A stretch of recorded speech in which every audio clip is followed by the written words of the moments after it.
What is up, Knights of Vex? We are now on day 2 for Coliseum of the new Myths and Legends era, and we now have to tackle on the most annoying Coliseum boss that there is in the cycle, which are the Zepho Temple Guards. And the good news is that we have a strategy to help you guys clear Tier 1 completely free to play. I'm going to show you guys a 3-star variation and a 4-star variation of Mara Jade at error level 12 and 10. I could not get the error levels up any higher. I did not get the episode pass. So what I am showcasing today is strictly for 3-star level 10, 4-star level 12, and then an endgame perspective with a 6-star error level, I think, 25. So you're going to see 3 separate strategies. So hopefully at least one helps you. The loaned unit levels as well as the error levels on your marquee character really make a big difference. So it's really going to depend on everyone's roster and your spending habits. So what we're going to talk about first is my free-to-play account. I'm going to show you the free-to-play run and show you guys exactly the team comp. It's a little bit different than yesterday.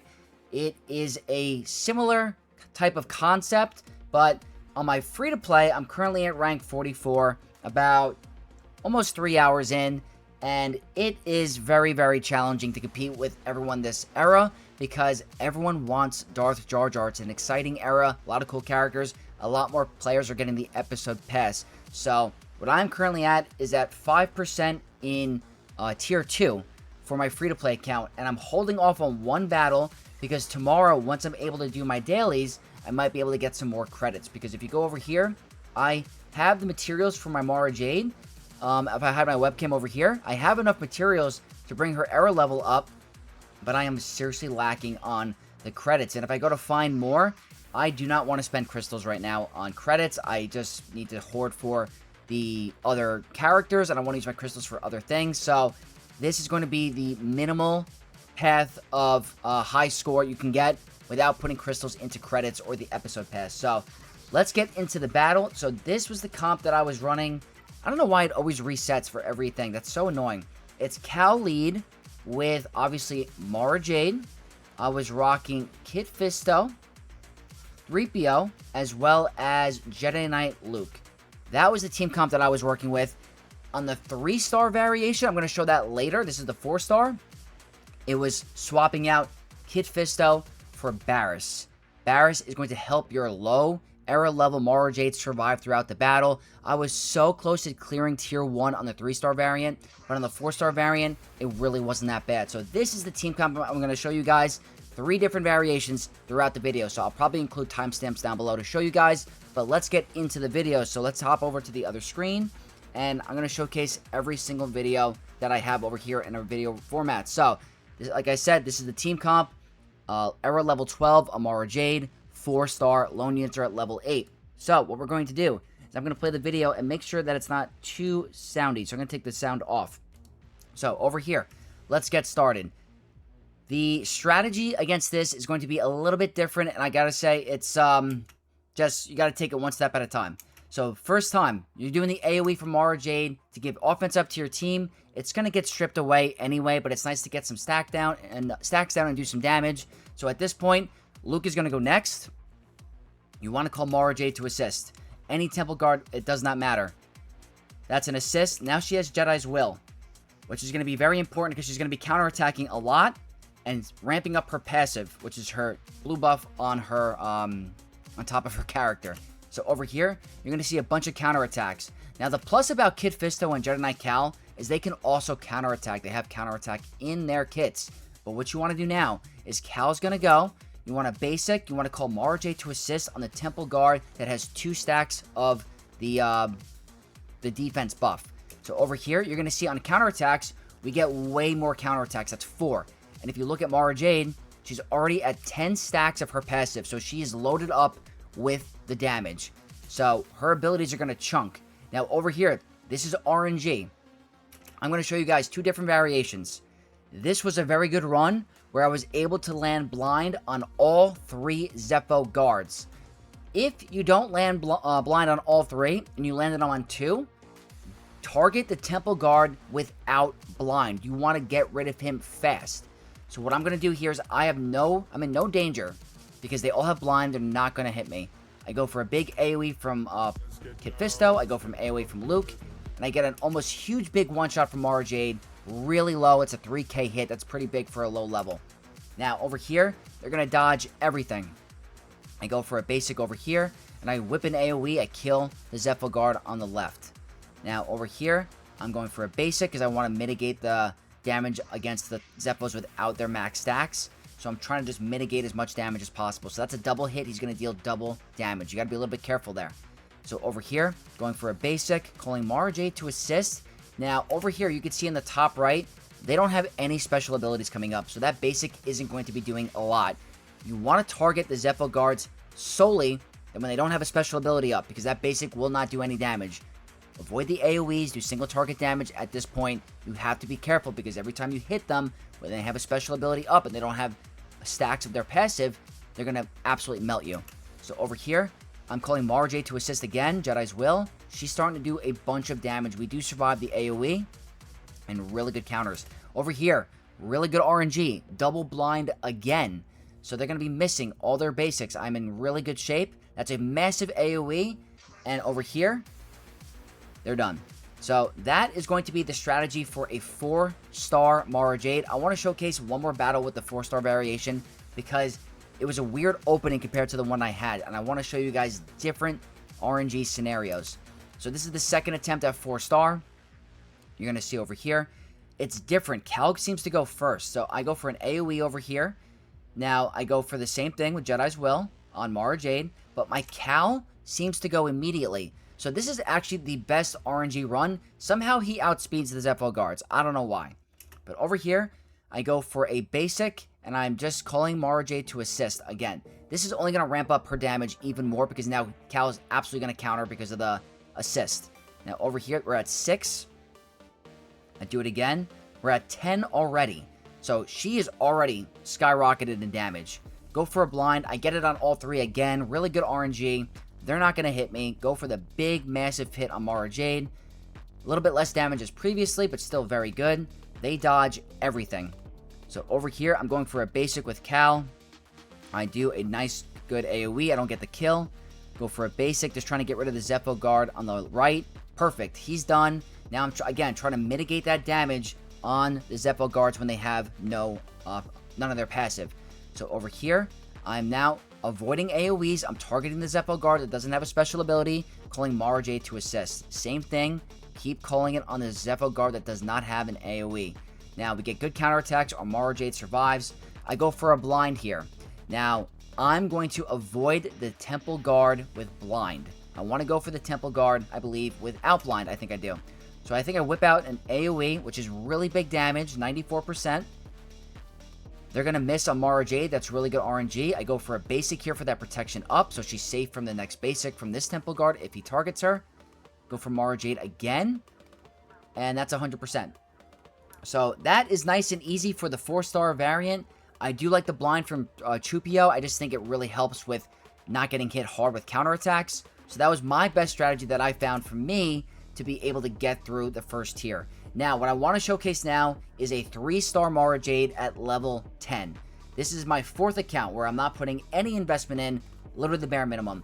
This one's a little bit trickier because you need to survive the big hits from the Temple Guards, and with the lower error levels, it's simply a little bit more challenging. I wasn't able to get her to error level 10 or 12 on this account. She's only at 10, so I swapped out 3PO, not Kid Fisto. I swapped out 3PO for Barris. This seemed to work a little bit better for me on the 3-star variation. So I show over here 3-star level 10. Go for a big AoE again. Call Mara Jade. She gets Jedi's Will. So you're going to see, when she's squishy, she gets really low. So good counterattacks again. Now, she's already almost at half health. Now, I'm going to be calling Mara Jade to assist on the Temple Guard on the left. And I'm just going to heal with Barris to help her live a little bit. Now, at this point, we're doing a lot of damage to them, and they don't have blind. So we're going to have to tank some hits. This was the best variation that I found on this account. So over here, it's really random on who they're going to target. You want to hope they avoid your Mara Jade. So over here, I'm just going to call Mara Jade to assist and get rid of the Temple Guard on the left. So we end up losing Barris early. That's a kind of a bad run. So if they target someone else, I might be in better shape. But over here, they're doing more AoEs. At this point, if I didn't have the Barris heal, I was in really bad shape. So keep calling Mara Jade to assist. It's the same exact strategy as earlier. I get really freaking close. I probably could have gotten this done if I just I played it a little bit smarter. But I was just thinking in my head, try to mitigate and spread the damage a little bit as much as I can. And try to see if they avoid Mara Jade on a basic. So that was a pretty big hit on Cal. He does a nice counterattack. I get rid of the Zeppo guard on the left. And at this point, I'm fighting the clock because I need to take a turn or try to get rid of him before his big AoE. Maybe if he didn't prioritize AoE, I had this. But you're going to see over here, that big hit did 2%. If it did more, I would have been in really, really good shape. You're going to see a big AoE pops us, and I get to 97%. So I do want to showcase a 3 and 4 star variation of the first comp. Now we're going back to 4 star for tier 2. Again, I am lacking the error level, so it's not going to be super easy. I tried to go with the same exact team comp, and I got a pretty decent score. So I went for an AoE again, got me at 111. It's just really, really hard this tier 2 when you don't have the error levels. Go for a counterattack, call Mara Jade to assist, get the Jedi's Will. She's going to end up going down. She's just too squishy at that low error level at 12 compared to like some of the other players on the leaderboard. So I'm just trying to do as much damage as I can. No blind was landed, so I couldn't really do anything with 3PO there. But I'm doing some really good damage with my Luke. Over here, you're going to see it's going to end pretty fast. I go for a nice basic over here, and I was able to get to 5% on this account. Tomorrow, when I'm able to complete my dailies, I'm sure this score is going to skyrocket a little bit more. So that's going to be on the free-to-play account where I got to 4 star. We're now going to move on to my endgame account. This is going to be an endgame standpoint where I have level 25 Mara Jade and 22 loaned units. So this one's going to be a little bit different. This landed me in the top 10. Currently, I think top 10. So this is a similar strategy, but I just want to showcase it how it works. I go for a basic instead on this account because I kind of want to save the AoE damage for later. It really matters on the higher tiers, but when you're a lower level, you're just going to die. So you can't really stall the battle. That's why you just go for the AoE in the beginning. But over here, I call Mara Jade to assist again. They're going to do counterattacks. That's ramping up Mara Jade's passive. I'm going to go for Mara Jade assist on the Temple Guard in the middle because he's the lowest. Hopefully, I'm going for a big hit here. Very big chunk. Go over there. Mara Jade's able to tank some damage with her protection up, but the protection up is very nice here. They end up going for 3PO. We get blind on all 3, so that's a very good RNG. So there's no AoEs coming up for us. So I go for a big AoE, and literally, that AoE one-shot the entire team. So that's tier 2 with the higher error levels. It's just, it's kind of crazy what they do. It makes it easy mode. But I am getting the Episode Pass and Episode Pass Plus, as well as the Marquee Pack for $30. So now what I'm showcasing is tier 3. And this was the best comp that I found for tier 3 for me. There might be better ones out there, but for me, this got me my highest at 25%. So over here, you're going to see Mara Jade's going to go first. I end up going for a basic over here to see if she can live. Go for I think I call her to assist again to get some more of her passive, but very, very squishy. They're doing a bunch of AoEs here. They're a lot faster. If I was faster, I could get my counterattacks. Then I'd be able to ramp up the damage, but I can't do the turn earlier before they move. I want to get the riposte from Cal and the Jedi's Will earlier, but I can't do it before the AoEs. So over here, I'm just trying to ramp up some of my damage. Akira dies immediately, but it was nice to call Mara Jade to assist, so that's a plus for her. More assisting out of turn. I go for a big AoE here. That brings me up 3%. That's 11% from Luke. I go for a... do I go for an AoE here? No, I call Mara Jade to assist again. And I go for a big second ability, which brings me to 24%. Then 25% here from Luke. And then eventually you're going to see they're going to end up wiping me very fast. So that is going to be the strategy for the Zeppo guards. This is by far the most frustrating boss of the entire Coliseum. I hate facing them, but I do want to showcase what was working for me. And hopefully it helps you guys in your run. If you guys are free to play, the goal is to land in the 300 currency a day range. If you can get to 600, you're over excelling. If you guys are spending lots of money, you want to go for the 900 to 1500, and if you're crazy willing, the 3000 every day. So for free to play, 300 or 600 is the goal. If you're spending a little bit of money, 900 to 1500. If you're spending a lot of money, 3000. So I hope this video helped you guys. Not as easy as yesterday. It's a little bit of annoyance, but that's just a temple guard. So if it did help you, don't forget to leave a like, comment down below your thoughts, and if you guys have a better team than this one, let me know down below to help out the player base. And as always, subscribe for more content because we've got way more Coliseum videos coming your way. So hope you guys have good runs. I'll catch you guys in the next one. May the force be with you all. Peace.